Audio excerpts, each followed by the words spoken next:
I think interviewing is just it's something that I don't think anyone's naturally good at in the beginning, and I think you only get better by the reps and all the hours that you have to put in. So that's always what I've just tried to stay committed to is the next interview, trying to make it a little bit better than the next one and just keep building those things. What And do you advise for an interview? Like, if somebody was like, "How do you give a good interview?" Like, what's your take on it?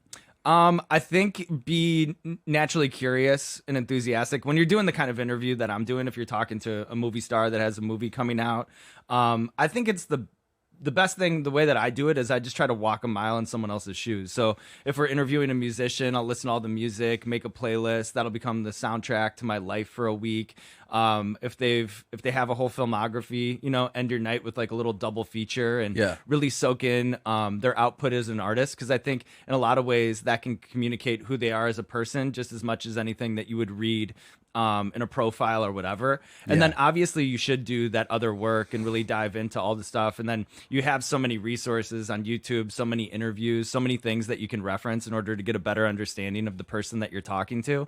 But I think overall, people that begin, they'll probably just make a list of questions and just try to fill up that sheet and think Yes. like that's kind of enough or That's whatever. that's the when you're doing press, they always like, "Hey, you want to do an interview with this college kid?"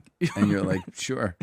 And then the college kid is like, "What made you like comedy?" And you're like, I watched it." And they're Right. like, "When did you start?" And then they're like, "I have four more." And you're like, "Okay." Yeah. And it's like they're filling their quota. kind of. Exactly. Yeah. They just want to fill up the sheet and be like, Yeah. well, that's I've done my job and now I'll Yeah. ask the questions and kind of rely on the other person to elevate this whole thing.